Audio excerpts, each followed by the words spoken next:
The girl he followed through the blizzard had no footprints, and that was the first sign he should have turned back. Ethan Walker had crossed dry plains and broken canyons his whole life, but nothing in those miles prepared him for the way cold could swallow a man whole.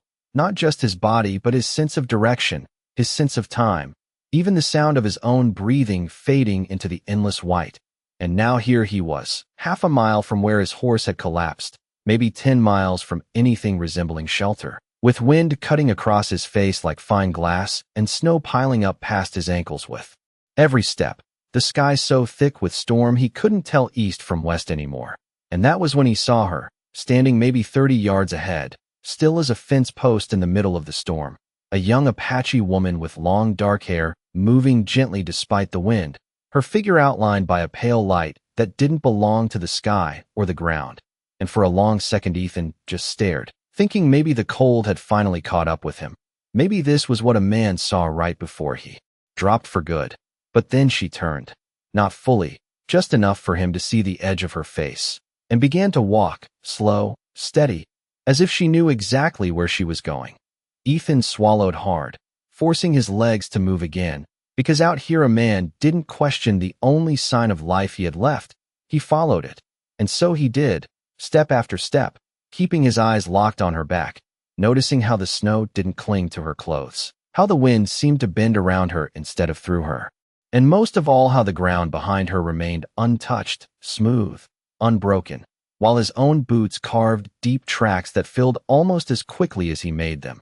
And something about that sat wrong with him, like a story that didn't line up, but he kept going anyway, because the alternative was to stop, and stopping out here meant never starting again.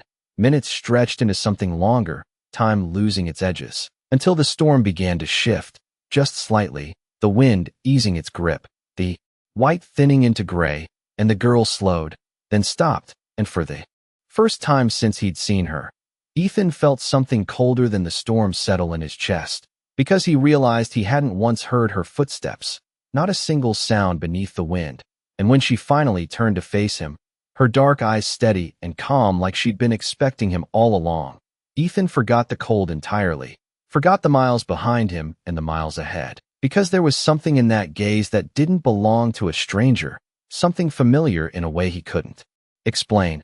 And when she spoke, her voice came through the air clear as if there was no storm at all. "You're far from where you thought you were, Ethan Walker," she said, and the sound of his own name in her mouth made his breath catch, because he had never seen this woman before, and yet somehow she knew exactly who he was. The wind should have swallowed her voice, but it did not, and that alone made Ethan's fingers tighten around the empty air where his reins used to be, his breath slowing as he studied her face more carefully now, searching for something familiar and finding nothing he could place. Only the calm certainty in her eyes that felt older than the storm itself. And for a moment neither of them moved. The world reduced to the quiet between two figures standing in the last fading breath of the blizzard. Until Ethan finally spoke, his voice rough from cold and disbelief, asking how she knew his name. And she did not answer the question, not directly. Instead she turned again and began to walk, as if the answer was something he would have to earn with each step he chose to take behind her. And that unsettled him more than any silence could have, because out here silence meant nothing, but intention meant everything. And this girl moved with intention, slow and deliberate, never looking back to see if he followed, as if she already knew that he would. Ethan hesitated for only a second before stepping forward again, his boots crunching into the snow that had begun to soften under a faint gray light spreading across the horizon, the storm pulling back inch by inch, revealing shapes where before there had only been white, low ridges, broken timber, the faint outline of land that had been hidden just moments ago. And yet something about it all felt wrong, not the land itself, but the way it revealed itself, too quickly, too quietly, as if it had been waiting for him to notice. And ahead of him the girl moved through it without pause, her figure never once faltering, her path straight, while his own steps drifted slightly with each gust of wind, forcing him to correct himself again and again just to keep her in sight. And that was when he noticed something else. Something small but impossible to ignore. The distance between them never changed, no matter how fast or slow he walked.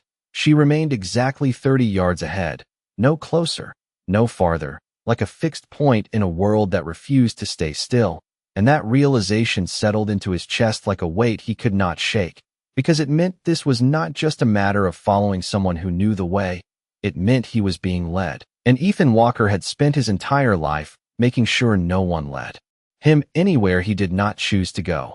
Yet here he was, stepping into tracks that did not exist, guided by a woman who spoke his name like she had carried it for years. And the deeper they moved into the thinning storm, the more the world around them began to take shape, not as open wilderness, but as something else, something structured, faint lines beneath the snow, patterns that suggested fences or pathways long buried. And Ethan felt his pulse shift as a thought crept in, quiet but insistent, that this place had not always been empty, that people had once stood here, lived here, breathed here, and somehow he knew, without knowing how, that he had been close to this place before, close enough that something in him recognized it even as his mind refused to name it. And ahead, the girl finally slowed again, her steps coming to a stop at the crest of a shallow rise. And this time when she turned, she faced him fully, her expression unchanged, calm, steady, and carrying a weight he could not yet understand. And she spoke again, softer now, but clearer than before. "You are not lost, Ethan," she said. "You are exactly where you were meant to return." And the word return did something to him, something sharp and sudden, like a memory brushing against the edge of his mind, close enough to feel, but not yet close enough to see. And for the first time since the storm began, Ethan did not feel the cold, because something else had taken its place, something deeper, something that felt like the beginning of a truth he was not sure he was ready to face. The word return did not leave him alone.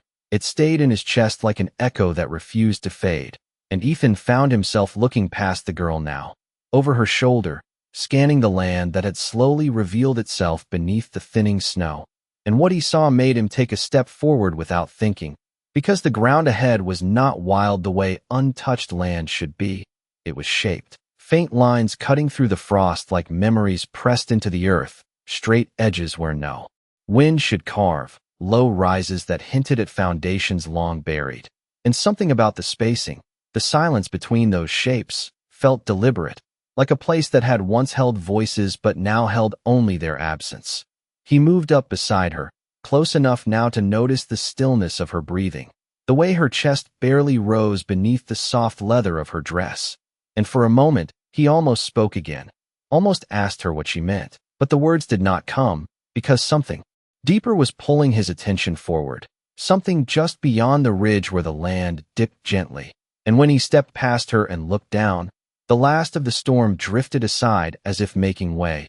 And there it was, not a single structure standing, not a roof or a wall, but the outline of many, a village traced in snow and shadow, circles where homes had once been, narrow paths winding between them, and at the center, a space left open, untouched by drift or wind, as if the ground itself remembered what belonged there. Ethan's breath slowed, his eyes narrowing as a feeling crept in that he could not place, not fear, not exactly, but recognition without permission, like a memory that did not ask to be recalled. And he found himself walking down the slope, each step heavier than the last, the snow thinning underfoot, revealing patches of frozen earth beneath, dark and solid.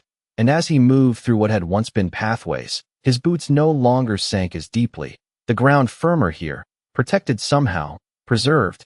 And that was when he noticed the objects half hidden beneath the frost, small things, worn things, pieces of a life that had not simply vanished but had been left behind, a bead worked into leather, a fragment of pottery, a length of cord tied in a way that meant something once. And Ethan stopped, crouching slowly, his gloved hand hovering over one of those fragments without touching it, because he felt it before he understood it, a quiet certainty settling into him that this was not just any place.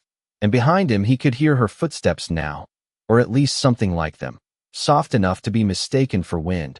And when she spoke again, she did not raise her voice, yet it carried clearly across the open space. "You rode near here once," she said, and Ethan closed his eyes for a second, because that feeling sharpened, turning from something distant into something closer, a shape forming in the back of his mind, not clear enough to see, but strong enough to feel. And when he opened his eyes again, he was no longer just looking at a place he did not know. He was looking at a place he had chosen not to remember, and the realization did not come all at once.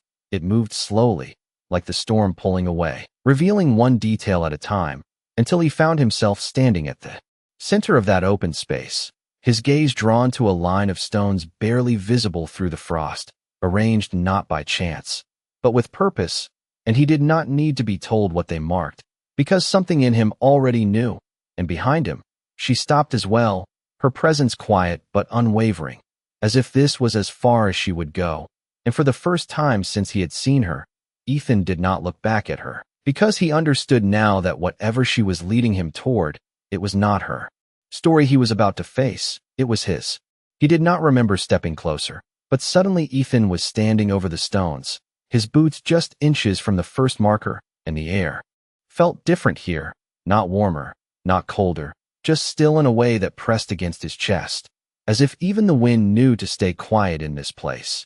And he found himself staring down at the arrangement, counting without meaning to 1, 2, 3, too many to dismiss, too ordered to ignore, each stone placed with care, not random, not forgotten, and his throat tightened as a faint image began to push its way forward in his mind. Not clear, not complete, but enough to unsettle him. Shapes. Moving in the distance, a line of riders cresting a hill, the sound of hooves muffled against dry ground. Not snow, never snow, because the last time he had been here, the land had been bare and sunburned, not buried under winter, and that contrast struck him harder than anything else, because it meant time had passed, seasons had covered what had once been open, but the shape of the place remained, unchanged beneath it all. He lowered himself slowly, one knee pressing into the frozen earth, his gloved hand finally reaching out, not to disturb, just to hover over the nearest stone, and even without touching it he could feel the weight of it, not physical, something else, something tied to memory, and his fingers trembled slightly before he pulled them back, like a man who knew better than to take what was not his, and behind him she stood in silence, not closer, not farther, exactly where she had stopped, watching without watching, present without pressing, and that alone told him more than words could have, because if this had been her story, she would have stepped forward, but she had not. She had led him here and stopped, and that meant the rest belonged to him. Ethan exhaled slowly, the sound shallow, controlled, as he forced himself to look again, really look this time, not at the snow or the shapes, but at what lay beneath, and the more he did, the more the fragments in his mind began to shift, not forming a full memory yet, but aligning, like pieces of something. Long scattered finally finding their place, a hill overlooking a valley, a group of men riding with purpose, himself among them, younger, harder, following orders he had not questioned at the time, because back then the world had been simpler, divided into lines that felt clear even when they should not have been, and now, standing here, those lines felt blurred, uncertain, like something he had once believed but no longer understood. The silence stretched, broken only by the faint sound of melting snow sliding from higher ground. And then her voice came again, softer than before, almost carried on the edge of the air. "You told yourself you were passing through," she said, and Ethan's eyes closed for a brief moment, because that sentence landed exactly where the memory had been forming, confirming it without forcing it. And when he opened them again, he did not turn to her. He did not need to, because he understood now that she was not here to answer him. She was here to make sure he asked the right questions, and the first of those questions settled heavily in his chest, not spoken, but clear enough to feel. What had he really seen the last time he stood on this land? And more importantly, what had he chosen not to see? The question did not need words. It was already there, sitting heavy in his chest as Ethan remained kneeling in the snow, his breath steady but shallow, his eyes fixed on the stones as if they might shift if he looked away, and slowly, without warning, the memory moved closer, not in pieces this time, but in feeling first, the dry heat of a different day, the weight of sunlight on his shoulders, the distant sound of voices carried on the wind, and then the shape of it followed, clearer now, a ridge above this very place, a line of riders behind him, men who trusted direction more than doubt, and himself among them, younger, certain, riding forward because that was what the moment demanded, And for a long time he had told himself that was all it had been. A moment, something passed through, something left behind. But standing here now, with the silence pressing in and the evidence of it laid carefully beneath his hands, that version of the story began to feel thin, incomplete, like something he had repeated until it sounded true. He shifted slightly, his knee grinding into the frozen ground as his gaze moved from one stone to another, noticing the subtle differences now, some worn smooth, others marked faintly by time, each one placed with intention, not forgotten, not abandoned. And that detail unsettled him more than anything else, because it meant someone had stayed, someone had remembered, and that meant the story had not ended the way he had believed it did. Behind him, the girl had not moved, her presence steady, patient, as if time itself did not apply to her. And Ethan found himself speaking without turning, his voice low, almost uncertain, asking what this place had been, though part of him already knew the answer. And for a moment there was no reply, only the sound of distant snow settling, until she spoke, her tone unchanged, calm in a way that carried no accusation and no comfort. A place where people lived, she said, simple, direct, and that simplicity cut deeper than any explanation could have, because it left no room for interpretation, no room to soften what had once been here.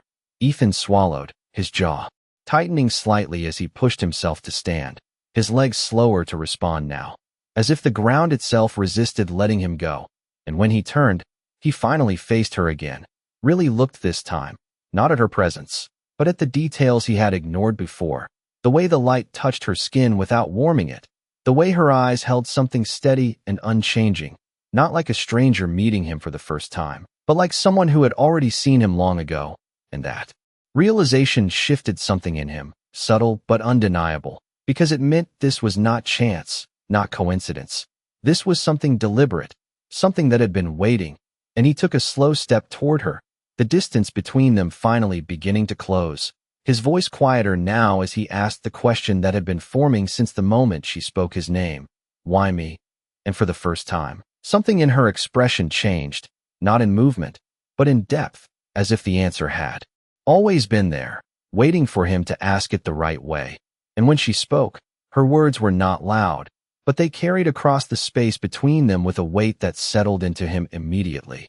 Because you were here before the snow, she said, and the meaning of that did not arrive all at once, but it did not need to, because the truth behind it had already begun to take shape, and Ethan realized then that whatever he had once walked away from, whatever he had chosen not to see, it had not stayed buried beneath time or distance, it had waited, and now it had found him again. The words settled into him slowly, like frost creeping across glass, and Ethan felt something shift deep in his chest, not sudden, not sharp, but inevitable, as if a truth he had been walking around for years had finally stepped into his path, and he could no longer pretend not to see it. He looked past her again, back toward the stones, toward the quiet shape of the place that had once been filled with life. And this time the memory did not hesitate. It moved forward with clarity, not in fragments, but in sequence. The rise of that same ridge beneath a hot sky, the distant outlines of structures below, the sound of men speaking in low, certain tones, not cruel, not kind, just certain, and himself among them, watching, listening, accepting without question because at the time it had all made sense in a way that required no deeper thought. And that was what unsettled him now, not what had happened, but how easily he had let it happen in his own mind, how quickly he had turned it into something simple, something he could carry without weight. He drew in a slow breath, the cold air sharp but grounding, and when he spoke again, his voice was quieter, not from fear, but from understanding beginning to take shape, asking what had become of this place after that day. And the girl did not answer right away. She stepped closer instead, the distance between them finally closing in a way that felt deliberate. And now he could see her more clearly than before, the fine details of her face, the stillness in her expression, the absence of breath in the cold air around her. And when she spoke, her voice held no anger, only truth. It waited, she said, and that single word carried more weight than any explanation could have, because Ethan understood what she meant without needing her to say more. This place had Not disappeared. It had not been erased. It had simply been left, and time had done the rest, covering it, quieting it, but not removing it. He lowered his gaze again, his eyes tracing the outlines beneath the snow, and now every shape seemed clearer, every detail more defined, as if seeing it for what it truly was allowed it to reveal itself more fully.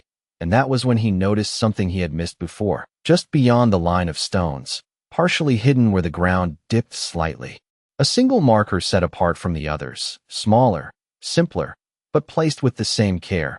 And without thinking, he stepped toward it, his boots pressing into the thinning snow, his focus narrowing until the rest of the world faded behind him. And when he reached it, he stopped, his breath catching not from the cold, but from the recognition that settled in before he could name it.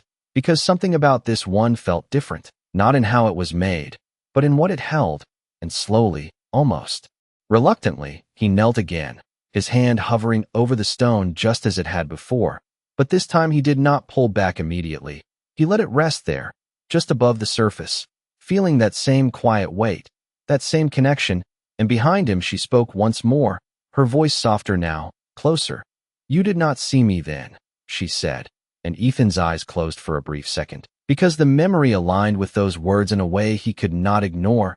A moment on that ridge, a figure below, not part of the group, not part of the focus, just there, unnoticed. And when he opened his eyes again, he did not need to ask who she meant, because he already knew. And the realization did not come with shock. It came with something heavier, something quieter, the understanding that what had been unseen before was now impossible to overlook, and that whatever this place had been waiting for, it was not just for him to remember, it was for him to finally see. The moment she said it, something inside Ethan stopped resisting, not all at once, but enough that the truth no longer felt like something distant. It felt present, standing right in front of him, waiting, and he remained kneeling by the smaller stone, his hand still hovering just above it, as if crossing that final inch would change something he was not ready to change. And maybe it would, because everything else already had. He drew in a slow breath, his eyes fixed on the surface of the marker, noticing now how it differed from the others, not in placement, but in detail, faint etchings barely visible beneath the frost, lines that curved instead of running straight, patterns that suggested identity, not just memory. And his fingers moved slightly, brushing the cold air just above it, tracing shapes he could not fully see but somehow understood carried meaning. And that was when the memory sharpened again, no longer a distant image, but a moment unfolding with clarity. The slope of that same hill, the sound of wind moving through dry grass, the presence of something he had overlooked, not out of intent, but out of focus, because his attention had been elsewhere, fixed on what he believed mattered more. And now that choice stood in front of him, undeniable. Behind him, she moved closer, not with footsteps, not with sound, but with presence. And when she spoke, her voice carried a softness that had not been there before, not weaker, but closer. "You saw the land," she said, and Ethan swallowed, his throat tightening slightly, because that was true. He had seen the land, the shapes, the movement, the distance, everything that had seemed important at the time. "But you did not see who was standing on it," she continued, and the words settled into him with a quiet certainty that left no room for denial. And slowly, Ethan lowered his hand, letting it finally touch the surface of the stone, the cold immediate, real, grounding. And in that contact something shifted fully into place, the memory aligning not just an image, but an understanding, a figure below, smaller than the others, standing apart, watching, not part of the movement, not part of the noise, just there. And he had seen her, he realized, now that he had. But he had not recognized her as someone who needed to be seen, and that difference, that small, simple distinction, carried a weight he had never allowed himself to feel before. He exhaled slowly, his shoulders lowering as the realization settled completely, not as a shock, not as a sudden revelation, but as something quieter, something heavier, the understanding that what he had once dismissed as passing through had never been that simple. And as he looked up, his gaze finding her again, he saw her differently now, not as a guide, not as a stranger, but as the presence tied to this place in a way that he was only beginning to understand. And for the first time, his voice did not carry confusion when he spoke. It carried recognition, asking her if this was her marker, and she did not answer right away, but her eyes held his, steady, unchanging, and that was answer enough, because in that silence, Ethan understood that the truth he had uncovered was not something she needed to explain. It was something he had needed to arrive at on his own. And as the light of the rising sun spread across the snow, touching the edges of the stones and the lines beneath them, the entire place seemed to shift once more, not in form, but in meaning, and Ethan realized that this was not the end of what he had come to see. It was only the beginning of what he would have to carry with him when he left. The silence after his question did not feel empty. It felt complete, as if nothing more needed to be said for the truth to stand on its own. And Ethan slowly rose from where he knelt, his hand lingering for a moment longer on the cold surface of the stone before he pulled it away, not abruptly, not with hesitation, but with a kind of quiet acceptance that settled into his posture, straightening his shoulders, grounding his breath. And when he turned fully toward her, the distance between them felt different now, no longer something to be crossed, but something already understood. The light had shifted while he knelt, the pale gray of morning giving way to a soft gold that stretched across the snow, touching everything evenly, revealing not just the outlines of what had been hidden, but the depth of it, the quiet persistence of a place that had not disappeared, only waited, and Ethan's gaze moved past her once more, taking in the full shape of the village now, not as fragments, but as a whole, each space connected, each path leading somewhere, and he could almost hear it, not voices, not clearly, but the presence of life that had once filled these spaces, carried now only in the way the land held its form. He exhaled slowly, the sound steady, and when he spoke again, his voice had changed, not in strength, but in weight, asking her why she had brought him back, not why he had come, but why she had chosen him to see it. And this time she did not delay. She stepped closer until there were only a few feet between them, her eyes meeting his with a clarity that felt final, and when she answered, her words were simple, but they settled deeper than anything she had said before. "Because you walked away," she said, and Ethan felt that truth land fully, not as accusation, not as blame, but as fact, and that made it harder to dismiss, harder to reshape into something easier to carry. He nodded slightly, not in agreement, but in recognition, because there was nothing to argue, nothing to defend, and for a moment neither of them spoke. The space between them held in a quiet that no longer felt uncertain, and then she turned, not away from him, but toward the edge of the village, her movements slow, deliberate, and he watched as she took a few steps forward, stopping just beyond the central space, her figure framed by the rising light, and without thinking, he followed again. Not out of necessity this time, but out of understanding, his steps, measured, closing the distance easily now, and when he reached her side, he saw what she had stopped to face, the line of stones extending farther than he had noticed before, stretching toward the edge of the land, each one marking something that had once been part of a larger whole.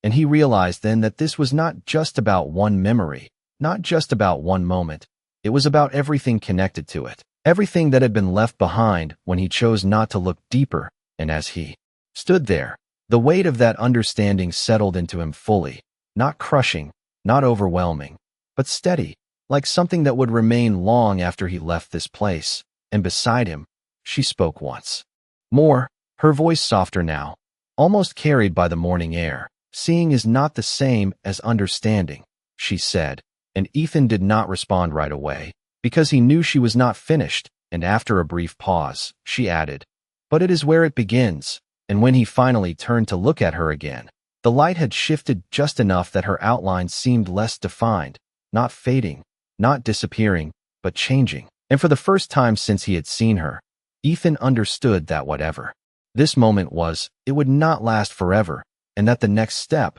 whatever it was, would have to be his alone.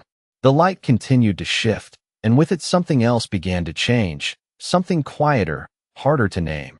As Ethan stood there with the line of stones stretching out before him, the weight of what he had seen settling not just in his thoughts, but in the way he held himself, the way his shoulders no longer carried the same tension they had when he first stepped into the storm, and for a long moment, he said nothing, because there was nothing left to ask that would give him an easier answer. And that realization felt steadier than anything else he had felt since this began. He stepped forward slowly, moving along the line of markers, his boots pressing into the thinning layer of snow, the ground beneath firmer now, as if the place itself refused to be buried any longer.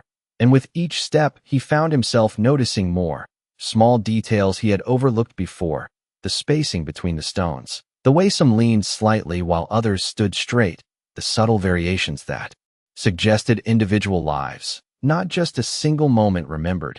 And that thought stayed with him as he walked, because it shifted the weight of everything he had uncovered.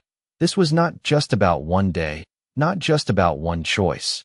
It was about all the lives connected to that moment, all the paths that had been interrupted, all the stories that had not been allowed to continue the way they should have. He stopped again near the edge of the village, turning slightly as he took in the full view.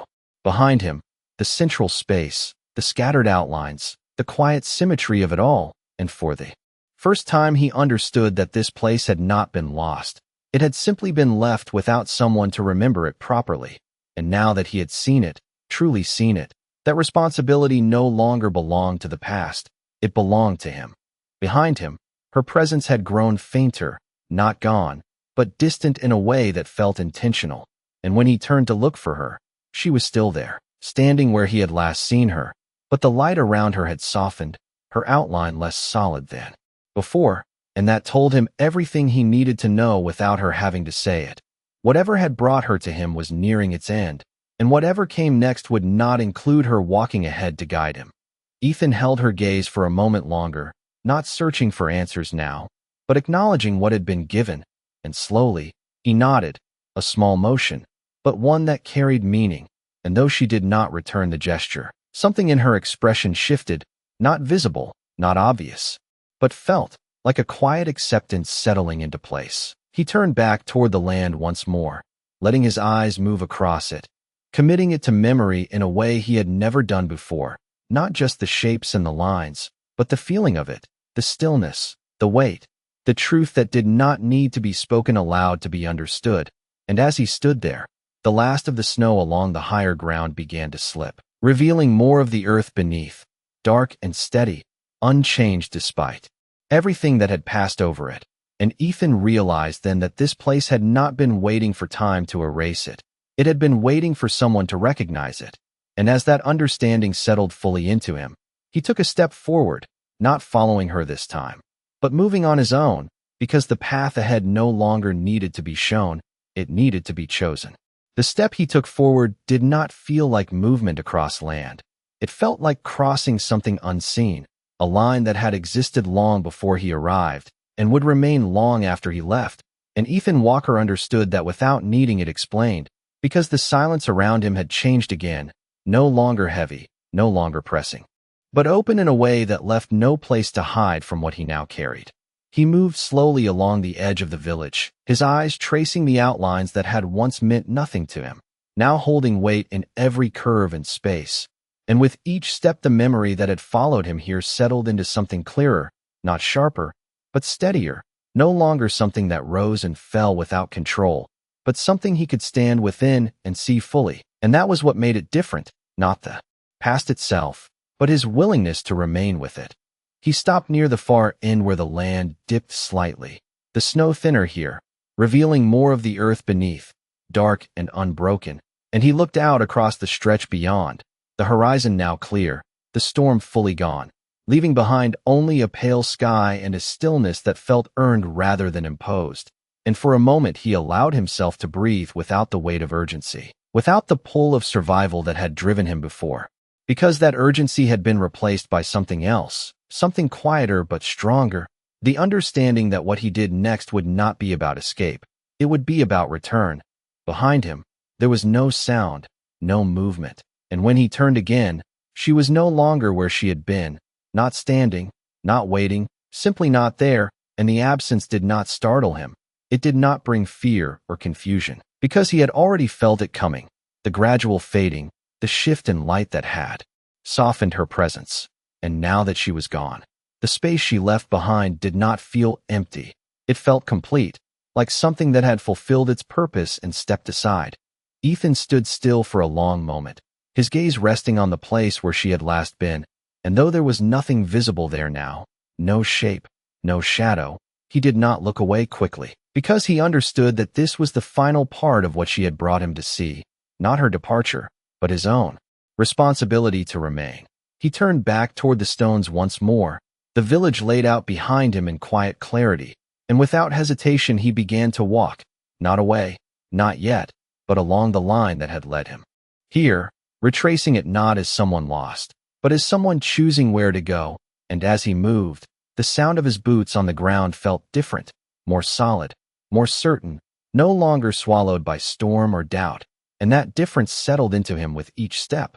When he reached the center again, he paused, his eyes finding the smaller marker once more, and for a brief second he considered kneeling again, touching it, holding on to that moment a little longer, but he did not, because he understood now that what mattered was not staying in that place, it was carrying it beyond this moment. And slowly, he turned toward the open land ahead, the path no longer hidden, the direction no longer uncertain, and though he did not yet know exactly where it would lead, he knew one thing with quiet certainty, that he would not walk past it again without seeing what was there, and that, more than anything else, was what this place had been waiting for. He did not rush when he left the center of the village, and that was the first sign that something inside him had truly changed, because the man who had once ridden past this place had never slowed, never questioned, never looked twice at what did not demand his attention. But now every step Ethan Walker took carried intention, as if the ground itself deserved to be acknowledged. And he moved carefully along the path that revealed itself beneath the thinning snow, not a road, not a trail marked by use, but a direction shaped by memory and choice. And as he walked, the silence around him remained, not empty, but steady, holding the weight of everything he had come to understand without needing to repeat it. The sky above had cleared completely now, pale blue stretching wide without obstruction, and the sunlight fell across the land in long, quiet lines, touching the stones, the outlines, the earth beneath. And Ethan found himself noticing how different the place looked with the storm. Gone, not just clearer, but truer, as if the storm had been a veil, and this was what remained when it was lifted. And that thought stayed with him as he moved farther, because it felt like more than just weather. It felt like a reflection of something deeper, something he had carried for years without realizing it.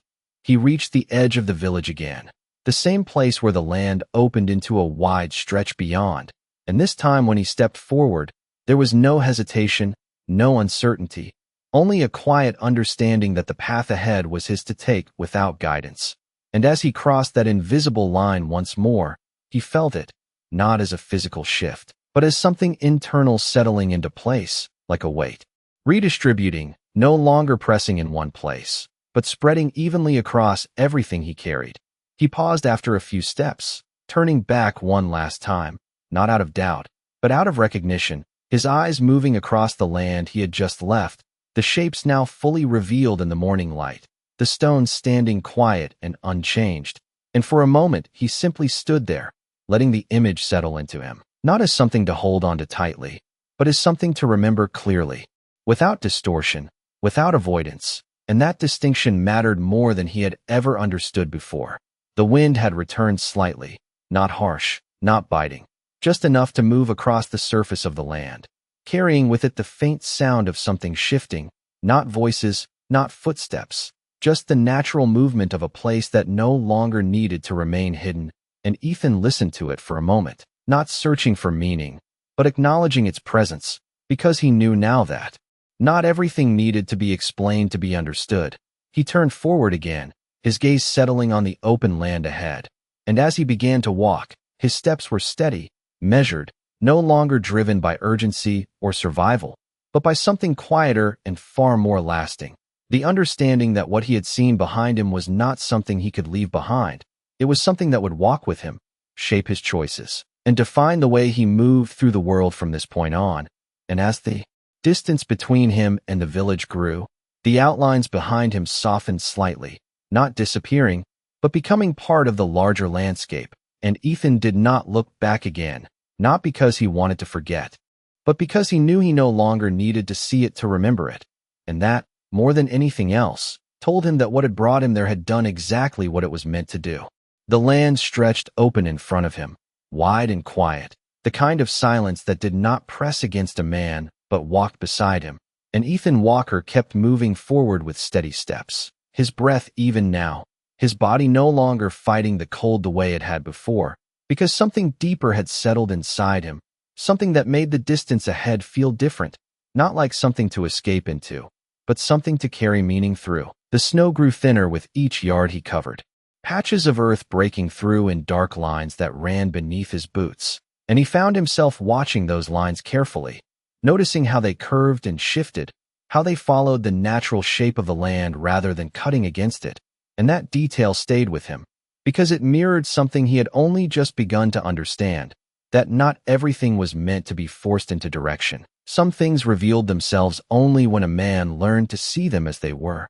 He walked, for what felt like miles, though time no longer held the same weight, the sun climbing higher behind him, casting long shadows that stretched forward, guiding his path in a way that felt almost deliberate. And every so often he would slow, not to look back, but to look down, to study the ground beneath him, as if making sure that each step he took now left something more than just a mark that would fade with the next shift of weather. The memory of the village remained with him, not as something distant, but as something present, steady, and clear, and he realized that it no longer came in fragments or images. It came as understanding, quiet and complete, shaping the way he moved without needing to be called forward. And that was when he noticed it, just ahead, partially buried beneath a thin layer of snow. Something small, something that did not belong to the natural lines of the land. He slowed his pace, his eyes narrowing slightly as he approached, and when he reached it, he stopped, lowering himself, carefully, his gloved hand brushing away the light covering to reveal what lay beneath. A small piece of worked leather, worn by time but intact, its surface marked with faint patterns that matched the ones he had seen back in the village. And for a long moment he did not touch it again. He simply looked, letting the recognition settle without rushing it, because he understood now that even the smallest object carried weight when it was seen clearly. He picked it up slowly, holding it in his hand, turning it just enough to catch the light, and something about it felt deliberate, not lost, not dropped by accident, but placed, left where it could be found by someone who was meant to see it. And that thought did not feel strange to him anymore. It felt certain, like the rest of what he had experienced. He stood again, the piece of leather resting in his palm, and as he looked out across the land ahead, he understood that this was not something he could leave behind, not in the way he had left before, because now it carried meaning. Now it connected him to something beyond the moment, beyond the storm, beyond the distance he had already walked. And as he closed his hand around it, his grip firm but careful, Ethan Walker realized that the path he was on no longer belonged to chance. It belonged to choice. And for the first time since the storm had found him, he did not feel lost at all. The leather rested in his hand like something that had always belonged there, not because of what it was, but because of what it meant. And Ethan Walker stood still for a long moment, the wind moving lightly across the open land as if nothing had changed, as if the storm, the village, the girl, had all been nothing more than passing shadows. But he knew better now, because the weight in his palm was real. The understanding in his chest was steady, and neither of those things could be undone by distance or time. He lifted his gaze slowly, looking out across the wide stretch ahead, the horizon clear and open, the sky brightening with each passing second. And for the first time since he had stepped into the storm, he allowed himself to take in the full scope of where he stood, not just as a man trying to find his way, but as someone who had already found something far more important than direction, something that would not show itself on any map or trail, something that could only be carried forward. He closed his fingers gently around the leather, not tightening, not clinging, just holding it with care, and as he did, a quiet thought settled into him, not spoken, not formed into words, but understood all the same, that this was not given to him to keep hidden, not something to be tucked away and forgotten the moment the world grew easier again. It was something to be honored in the way he chose to move from this point on. He began to walk again, his steps steady, the ground firm beneath him now, and with each step the distance between him and the place behind him grew, But the connection did not fade. It remained, quiet and constant, shaping the rhythm of his movement, guiding his attention in ways he could already feel, subtle but certain. Like a compass that did not point north, but pointed true. The sun climbed higher, casting a warm light across the land, melting what little snow remained, revealing more of the earth with every passing moment. And Ethan did not look back, not because he wished to forget, but because he understood that what mattered was no longer behind him. It was within him, carried forward in every choice he would make. Every moment he would no longer pass by without seeing fully. Miles later, when the land began to shift into familiar terrain, when the outline of distant ridges and scattered trees returned to something he could recognize, Ethan slowed, not from fatigue, but from reflection, and he reached into his coat, placing the leather piece carefully inside, not hidden, but protected. And as he did, his eyes lifted once more to the horizon, steady and calm, and though the world ahead remained uncertain, it no longer felt empty. Because he understood now that uncertainty was not something to fear, it was something to meet with open eyes. The wind moved again, soft and quiet, carrying nothing with it but the sound of the land itself. And Ethan Walker continued forward without hesitation, his path no longer shaped by what he could see alone, but by what he had finally learned to understand. And somewhere far behind him, beneath a sky now clear and bright, the stones remained where they had always been, silent and steady, no longer waiting, because they no longer needed to be found again.